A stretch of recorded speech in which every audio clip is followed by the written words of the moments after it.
And joining us now on the debate, Brian Schiller, legal counsel for the OSPCA, Liz White, director of the Animal Alliance of Canada, Hannah Booth, a shelter veterinarian formerly at the Toronto Humane Society, and Kate Hammer, reporter at the Globe and Mail, whose investigative reports broke the story at the Toronto Humane Society. And a reminder, this is a Your Agenda Thursday broadcast, so you can reach us via email at theagenda@tvo.org or on Twitter at twitter.com/theagenda. Okay, Kate, to you first. Since you broke this story, I wonder if you could start us off by just giving us the broad brushstrokes for those who might have missed it. What did you find out at the THS? Well, I looked pretty squarely at the numbers at the Toronto Humane Society, in particular the number of animals that were being euthanized, and compared to the number of animals that were dying. The investigation found that there were about twice as many animals dying in their cages as there were being humanely euthanized. I spoke to dozens of employees, former staff, volunteers, current and former. Over and over again heard the same thing, that they're pleased to have an animal euthanized for being ignored by the management there, and the result was that animals were dying in their cages. You wrote the piece. What was the reaction? The reaction was pretty strong. What I've learned along the way is whenever you write about animal welfare, you're going to get a strong reaction. People love their pets. Right away there were protests actually outside the Toronto Humane Society shelter. There were a couple of those. There were appeals to the OSPCA, to the Public Guardian, to the CRA to investigate. It was the OSPCA, I think pretty shortly, it was about 2 days after the first piece ran, that they announced that they were going to suspend the Toronto Humane Society's affiliate status and investigate on their own. And then I think about 3 days after when the series had completed, that's when they actually went in and did a full inspection of the facility. So there was definite impact. There was. There was. Let's, Brian, I want to go to you on the Newmarket OSPCA story, but just before I do, I want to remind everybody that Mike Miner, our fifth column blogger, will be hosting an online chat. He's doing it right now on our website, tvo.org/theagenda. So while we have our conversation here in the studio, if you want to have one online, Mike is there to moderate, so please dial us up and participate. Okay, the other event happened last week, Newmarket, Ontario, the OSPCA. Run us through the events of that, if you wouldn't mind. Well, starting sometime in February, there was an outbreak of ringworm at our Newmarket facility. It eventually got out of control. There were many steps taken to deal with the issue. We sanitized the facility over and over again, isolated animals, but the ringworm just kept on coming back, and it was a strain that surprised everybody. Insofar as it was very virulent? Yes.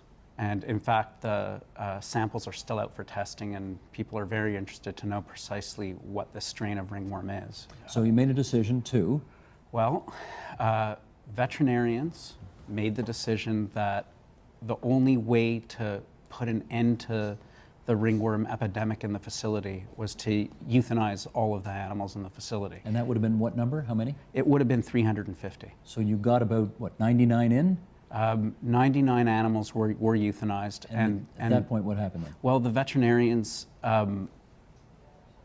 came back to us and they advised us that the remaining animals, a lot of them didn't show signs of ringworm. That didn't mean they didn't have it.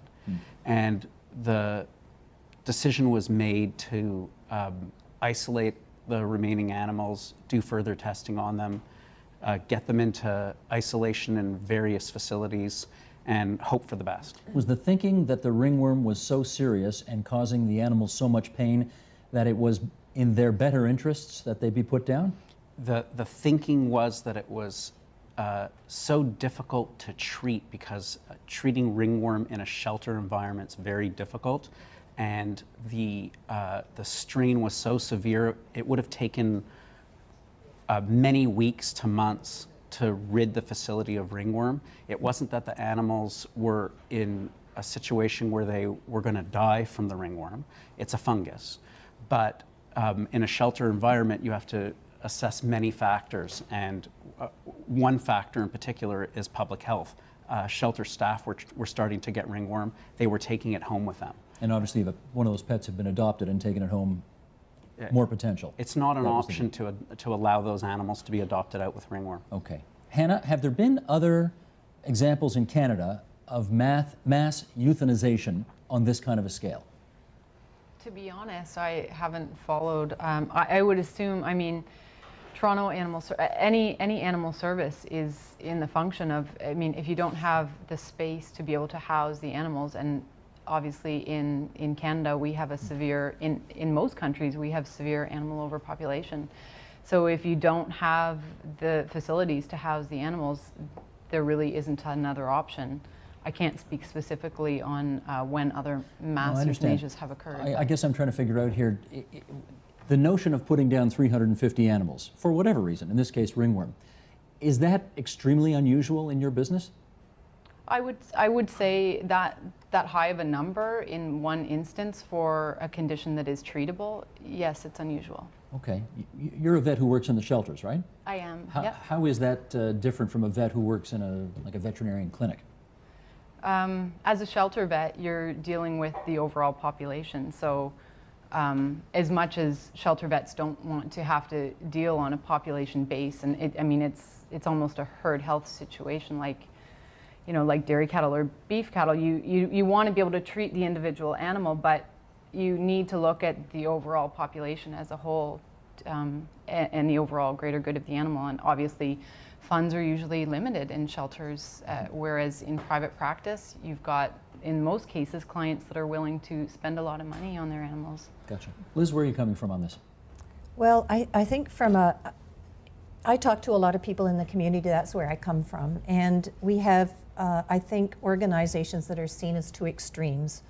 One that allegedly allows animals to die in their cages, and the other is too trigger happy with the needle. With a disease that is utterly treatable. And I think a lot of people reacted about the Newmarket situation because, frankly, the public relations process that occurred there was terrible. They could have gone to the community and said, look, we have this crisis. We need your help. We need to have our contracts set aside. We need veterinarians in the community to help us take the animals. We need to have veterinarians come in and help us.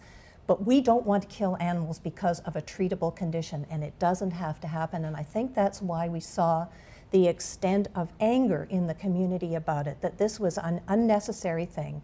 The OSPCA didn't even bother to tell the people with whom they have a business relationship, the town of Markham, the town of Richmond Hill, and the town of Aurora, that they were going to shut their shelter. Animals were still going into that building with a virulent ringworm from communities that were perfectly healthy. They were spaying and neutering in those days with people's pets. So the question is, why go through this particular situation? I think it's put the debate out in the community about euthanasia, and I think it's really good. You put it out there. Brian, you want to respond to some of that? Well, our chair, Rob Godfrey, has gone public and stated that there's going to be a complete transparent investigation. An investigator is going to be named next week.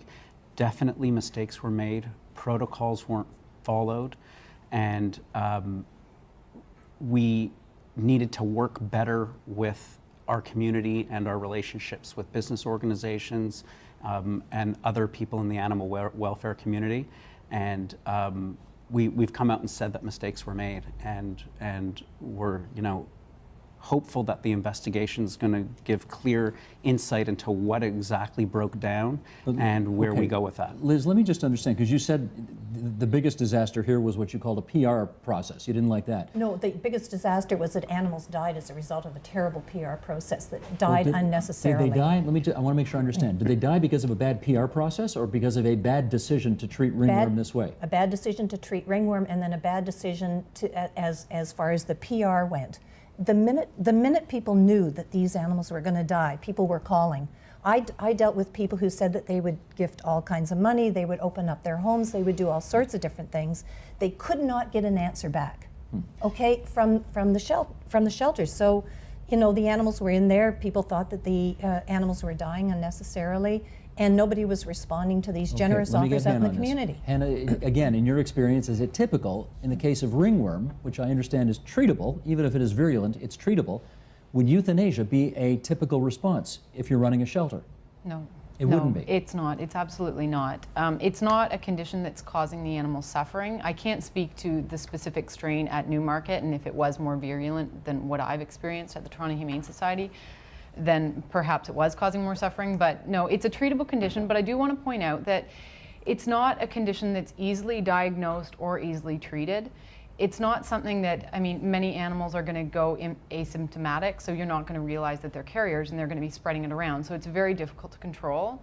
It's also like minimum of a month of treatment, oral antifungal treatments as well as dips. And so it's not something that's a quick, easy fix, like a 1 week course of antibiotics or something. So, I mean, a fungus is tough to treat and diagnose. Okay.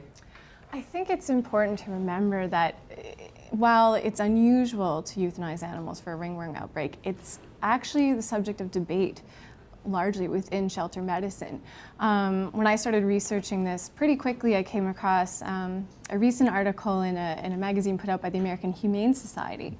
And in the first paragraph, the veterinarian who wrote the column said, you know, the first thing you need to decide is whether you can afford to do this and whether you don't need to euthanize the animals. That the cost to the overall good of the animal community can outweigh the benefit of saving these animals.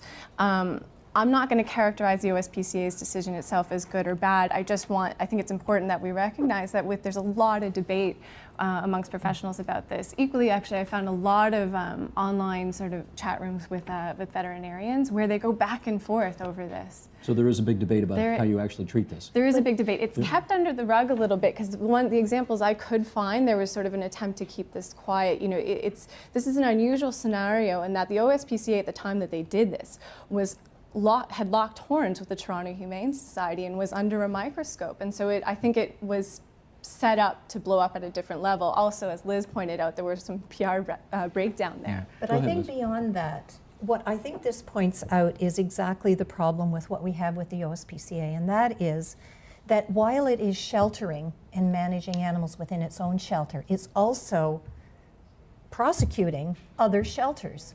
And I fail to see under the OSPCA Act what the oversight is for the OSPCA itself. Who investigates? Yes, they called in an independent investigator, but there's no legislation that requires that to happen. The OSPCA is largely an entity unto itself. So who investigates the investigator? Exactly. So here we have the OSPCA down prosecuting the THS, likely for all good reasons. I haven't seen all the data, so I don't know. And then a situation blows up in their own shelter. Who investigates them? Let me find out. Are you in a bit of a conflict in that situation? Well, no. You know, the OSPCA is a unique creature because unlike your normal charity, our board is mandated under the OSPCA Act. So in order to change anything in the process, it would have to be done through legislation. It would have to be done by the provincial legislature. And so Liz is correct. We not only run shelters, but we also deal with animal welfare in the province. And we take that job very seriously. And to say that we investigate shelters, we certainly look at shelters. We affiliate them. Okay, stand by, because actually, bring that up again, will you, Michael? Because that was a good couple of questions there. And while Brian has the floor, we should put those to him. Can we bring those up? Why didn't the agencies work together to solve the situation? One of the people who emailed us tonight said, why didn't the OSPCA not accept all the offer of assistance? The OSPCA was dealing with a dynamic situation, and it relied on the expertise of veterinarians, both in-house and others that they consulted, to make the decisions that were made. And it changed over time, it evolved over time, very caught by surprise by the level of protest, listened to the protesters, had them come into the facility and talk with us. Kate, based on what you know, did they make the wrong decision there? I don't know that I'm in a position to say wrong or right decision. You've talked to others, though, who've looked at this. Is there a consensus out there about whether or not they made the wrong call? I think definitely in the court of public opinion, absolutely they made the wrong decision. And regardless of what you think of the decision, I think you can clearly say that they probably didn't reach out enough to the public to discuss what they were doing and to discuss what avenues might be available to them. Liz, the Toronto Humane Society describes itself as a quote-unquote no-kill shelter. What does that mean? Well, that's a really interesting debate and has caused all sorts of controversy over the years. Largely, it means in some people's mind that you literally don't kill any animals, that you allow them to go through the process of dying as we would humans and all that sort of stuff, and you try and mitigate suffering as much as possible. And we know that in large shelters that doesn't work very well, and there's not enough staff to make that all happen properly, and so on and so forth. We run a program called Project Jessie. We rescue 400 animals a year. We kill nobody unless it's involves a terminal cancer that is, can't be fixed, that there's pain, there's no quality of life. All that is assessed. So we do euthanize, but very, very few animals. I think the problem here is that shelters take in too many animals, and so they have to euthanize for cage space. And I know most shelters don't want to talk about it, but it's in fact the case. What gets euthanized more, cats or dogs? Oh, cats for sure. Dogs are under control. Largely, there's no problem with dogs at all in Canada. It has turned around in 30 years like I've never seen before. A number of the shelters in the Ontario area are bringing animals in from Ohio and Quebec because they can't find enough dogs to adopt out. Cats are the problem. Hannah, let me put this to you. We have an email up here that came up, said, of course, if there's a problem with the health of an animal that has the potential, there it is again, to affect public health must prevail. And if euthanization of animals is required, so be it. Is that the prevailing view within the industry itself? I don't think so, no. So you're saying a human life is more important than an animal life? I'm saying this email came in from somebody who's watching our program right now who said, if there is damage to the animal population, humans have to come first. And if there's a potential of pets leaving an SPCA and infecting humans, then human public health has to come first. Well, on that note, I want to say that in this instance, ringworm is not something that's going to cause suffering to the human. I've had ringworm myself. It's a small patch of, whitened skin that wasn't itchy. I wouldn't have even known I had it unless the clinic said, oh, we had a batch of kittens in here with ringworm. So in that instance, no. It may be if you've got a disease that's with a high mortality and morbidity, that's something else to discuss. But in terms of ringworm, no, I don't think the public health risk was enough to warrant the euthanasia. Go ahead, Brett, you're smiling, Brian. Yeah, well, I have to disagree with that just on one level. I realize that Hannah's the vet and I'm just the lawyer. But if you have ringworm in a facility and you get that ringworm out of the facility into human beings going into homes, then there's a small child in the home who takes it to daycare, then everybody in daycare gets it. Maybe nobody's dying, but as a shelter, you have a responsibility to the public to ensure that you're not spreading disease within the human population. Now you're a shelter vet. I would disagree hang on with one that, second. sure. Hannah first and then Liz. Go ahead. Well, on that note, while I was a shelter veterinarian, what we did in cases of ringworm, we would ensure that the animal had 3 negative culture results before it went out for adoption. So I'm not saying in any way that you should be adopting out ringworm animals. You should be very confident that that animal has gotten over the infection before you adopt it out. Liz? Well, I think this is exactly the public relations problem.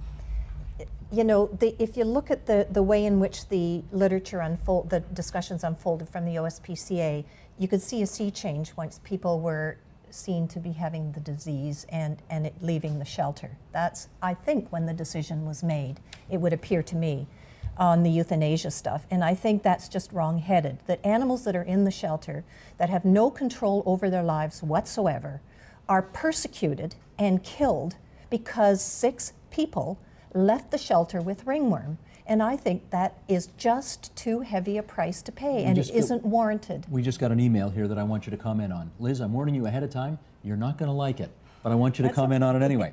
We got one of the emails got put up on the screen a few minutes ago. It said 350 animals in the grand scheme of things is really pretty small. It's not that big a deal if it means saving the population. Well, in fact, it isn't a big deal because most shelters kill that many animals every year. We kill 625 million animals to eat. So we kill 2 million animals a year in research laboratories. So you want to talk about numbers. In fact, it is not. But this is an OSPCA. This is a shelter that says we care about animals and we're going to kill them because 6 people had ringworm.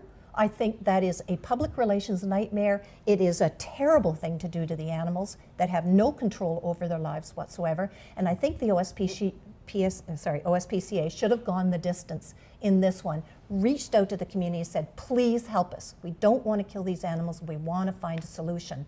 And that's what I think should happen. But I think the reason it didn't happen is because euthanasia is one of those topics that no shelter wants to talk about. It's hidden. It's the way we clean up our streets. We kill them, we burn them, we remove the problem, so nobody has to talk about it. I think we should kill animals publicly so the politicians know what it's like. Politicians know that what 350 cats dying actually looks like, how many plastic bags there are, how big the bodies are in the cooler while they're waiting for the dead animal pickup. That's what needs to be exposed, because otherwise things are not going to change. Hannah. I'm in complete agreement, Liz, and I think that if those numbers were exposed, then municipalities would take the situation more seriously, and they would take into account that the only solution to euthanizing all these animals is to get to the root cause and spay-neuter your animals. And if we spent half the amount of money we do bringing animals into shelters and euthanizing them on sterilizing your animals, then you're getting to the root cause, and these animals' lives are not going to be at risk. You know, the City of Calgary publishes all their figures on the website. Right up there. All their figures of what? All, euthanasia, in, out, euthanasia, why they were killed, temperament, old age, whatever. Okay, it's all out there. And that's exactly what should happen with all these shelters. Let me ask Kate the only about this. reason I can get in, the only reason I can get the figures about the OSPCA is because they have a contract with the municipality, and I can do an access to information to that municipality to find out what the euthanasia rates are. Did you, Kate, in your reporting on this story, discover that euthanasia was a big issue that nobody wanted to talk about because it's kind of, it's the little dirty secret of the business? Absolutely. Yeah? That's absolutely what it is. It's interesting, the Toronto Humane Society, when I started my investigation, had just put out a press release where they had requested the euthanasia numbers from Toronto Animal Services. They actually were in a battle then with Toronto Animal Services, which is run by the city. And they were just Toronto Animal Services and the Toronto Humane Society are two distinct things? They're two distinct things. The Toronto Humane Society is an independent charity, and Toronto Animal Services is run by the city. It handles all the city functions. It's the city pound, effectively. So they're slightly different functions. So what the Toronto Humane Society did is they would request their numbers, and they did this regularly, and they'd post their own euthanasia data and compare it to Toronto Animal Services as a way to generate good publicity. They even had their numbers on a billboard outside the building at one point. So it's a really touchy subject. And I think it's interesting that the Toronto Humane Society has sort of managed to come out as one extreme of the spectrum, because I think there are other shelters like Calgary that might be a better thing to uphold as an example of a low kill or a no kill situation. I think there's some allegations and some evidence to suggest that maybe the Toronto Humane Society shouldn't be upheld as one end of the spectrum. Let me put one example on the table here and then get some opinions about this. There was one dog housed at the Humane Society, Toronto Humane Society, that was a lab pit bull mixed breed named Bandit. I don't know if any of you know the story of Bandit, but apparently he mauled a toddler in 2003, was ordered euthanized in 2004. The THS wouldn't euthanize. They housed Bandit in their shelter, and when the OSPCA raided the shelter, they seized Bandit and euthanized him about a month ago. Should Bandit have been euthanized? Not entirely accurate. Not accurate? Not No? What happened was, back in 2004, Justice of the Peace made an order that Bandit was to be euthanized after he mauled the 3-year-old boy. The family surrendered Bandit to the Toronto Humane Society, and Tim Tro, the president of the Toronto Humane Society at the time, brought an application in court to stay the execution and then subsequently to appeal the decision that he should be euthanized. That appeal was outstanding all the way up until about a month and a half ago. And the OSPCA had made an arrangement with the Toronto Humane Society as a form of settlement of their dispute, where all the animals would be out of the facility by April 15th, I believe was the date, and the only animal left in the facility was Bandit. Bandit had been in Mr. Tro's office for many years in a private cage he had in his office. And he had actually apparently bit 3 people in the Toronto Humane Society in that 5-year period. Even though he was in the cage? Yes. It was not the decision of the OSPCA to euthanize Bandit. That decision was made solely by the Toronto Humane Society. Their executive director, Garth Jerome, made that decision, and in conjunction with veterinarians, which is his obligation, and he was euthanized by the Toronto Humane Society. But I gather, okay, Hannah, take this one on. I gather, is it possible that under some circumstances it's actually better for the animal to be euthanized rather than, in this case, living in a cage for the rest of his natural life? Well, just to clarify, in Bandit's situation, because I worked in the shelter and I saw where Bandit lived every day, he actually roamed free in Tim Tro's office. So he wasn't encaged. He actually had a better quality of life than the other dogs at the shelter. Oh. But given he was confined to he couldn't leave the Toronto Humane Society premises, so he certainly didn't live the life of a normal dog.